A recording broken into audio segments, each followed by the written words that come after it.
Katika hifadhi ya msitu wa West Kilimanjaro, urejeshaji wa mazingira si tena ndoto, ni vitendo halisi. Kupitia mradi wa GEF, SGP, UNDP, OP7, Connecting Youth, Connecting Tanzania, imefanikiwa kurejesha hekta 15 za hifadhi ya msitu zilizoungua na kusaidia hekta 958.8 za msitu wa asili chini ya usimamizi endelevu wa Wakala wa Huduma za Misitu TFS. Hivyo kuimarisha bioanuwai na kulinda vyanzo vya maji. Zaidi ya miti asilia 14,500 imepandwa na kuhudumiwa kwa juhudi zilizofikia uhai wa asilimia 99, ikilindwa kwa njia ya mistari ya kuzuia moto, doria za kila wiki na ushirikiano wa jamii na Wakala wa Huduma za Misitu TFS. Kwa kutumia teknolojia janja na kidijitali, vijana waliandaa ramani kwa kutumia GPS, tafiti za bioanuwai kidijitali na ufuatiliaji wa uhai wa miti na mizinga ya nyuki kwa njia ya simu na drone.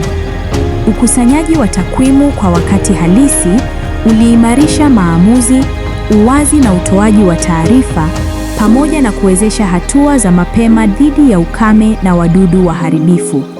Vitalu vyetu vilizalisha miche 10,000 ya miti ya asili na miche 15,000 ya parachichi na matunda mengine iliyosambazwa katika shule za Matadi, Namwai, Solomoni Mwinuko, Lemosho na kwa jamii, ikiunganisha uhifadhi wa mazingira na ongezeko la kipato kwa watu wetu. Kupunguza utegemezi kwenye misitu, mizinga zaidi ya 100 ilisambaza kwa vikundi 4: Nagare Nairobi Vijana, Namwai Club, Matadi Club na Ngaloni. Leo vijana wanazalisha na kuuza asali ya CYCA Honey, uthibitisho kuwa uhifadhi unaleta kipato.